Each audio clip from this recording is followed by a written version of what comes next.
Hello friends, welcome to my channel. Today మనం 22 August 2025కి సంబంధించిన important current అఫైర్స్ని ఈ వీడియోలో డిస్కస్ చేద్దాము. మా ఛానల్ని కనుక ఫస్ట్ టైం చూస్తున్న వాళ్ళు ఉంటే వీడియోని లైక్ చేసి ఛానల్ని సబ్స్క్రైబ్ చేసుకోండి. అలాగే వీడియో కింద డిస్క్రిప్షన్లో మన టెలిగ్రామ్ ఛానల్ లింక్ ఉంటుంది. అందులో కూడా జాయిన్ అవ్వండి. ఇంపార్టెంట్ కంటెంట్ అందించడం జరుగుతుంది. డైలీ కరెంట్ అఫైర్స్కి సంబంధించిన వీడియోస్ మన ఛానల్లో ప్రొవైడ్ చేయడం జరుగుతుంది. చూడని వాళ్ళు ఉంటే కనుక చూడండి. ఫస్ట్ టాపిక్ చూసినట్లయితే 2025-26లో వృద్ధి రేటు 6.3%.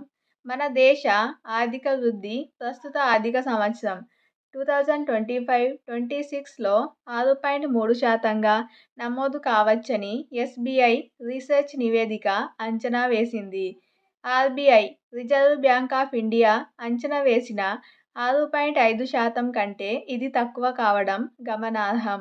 సో ఎస్బీఐ రీసెర్చ్ నివేదిక ఈ ఆర్థిక సంవత్సరంలో వృద్ధి రేటు 6.3%గా ఉండవచ్చని అంచనా వేసింది. ఇటీవల ఎస్బీఐ రీసెర్చ్ అనేది చాలా న్యూస్లోకి వస్తుంది. దీనికి సంబంధించి చూసుకోండి.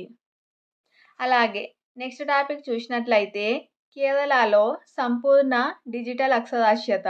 దేశంలో సంపూర్ణ అక్షరాస్యత సాధించిన తొలి రాష్ట్రం కేరళ అని మనందరికీ తెలిసిందే. సో ఇప్పుడు డిజిటల్ అక్షరాస్యత, డిజిటల్ లిటరసీలో కూడా చరిత్ర సృష్టించినట్లు కేరళ సీఎం పినరయి విజయన్ పేర్కొన్నారు. సంపూర్ణ డిజిటల్ అక్షరాస్యత సాధించిన ప్రథమ రాష్ట్రంగా కేరళ నిలిచినట్లు ప్రకటించారు. దేశంలోనే సంపూర్ణ డిజిటల్ అక్షరాస్యత సాధించిన ప్రథమ రాష్ట్రంగా కేరళ నిలిచింది. సో 2011 సెన్సస్ ప్రకారం చూసినట్లయితే కేరళ యొక్క అక్షరాస్యత రేటు ఎంత ఉంటుంది అనేది కామెంట్ చేయండి. నెక్స్ట్ టాపిక్ చూసినట్లయితే భారత్కు 4 బంగారు పతకాలు. ఖగోళ శాస్త్ర పరిజ్ఞానానికి సంబంధించిన 18వ international olympiad and astronomy and astrophysics IOAAలో భారత్ 4 పతకాలు, 4 బంగారు పతకాలు, 1 రజత పతకం సాధించింది. ఈ ఒలింపియాడ్లో పాల్గొన్న భారత బృందానికి హోమీ బాబా సెంటర్ ఫర్ సైన్స్ ఎడ్యుకేషన్ సంస్థ శిక్షణ ఇచ్చింది. 64 దేశాలకు చెందిన 300 మంది హైస్కూల్ విద్యార్థులు ఇందులో పాల్గొనడం జరిగింది. అందులో భారత్కు 4 బంగారు పతకాలు వచ్చాయి. అలాగే నెక్స్ట్ టాపిక్ చూసినట్లయితే బ్రిటన్లో తగ్గుతున్న భారతీయ విద్యార్థుల సంఖ్య.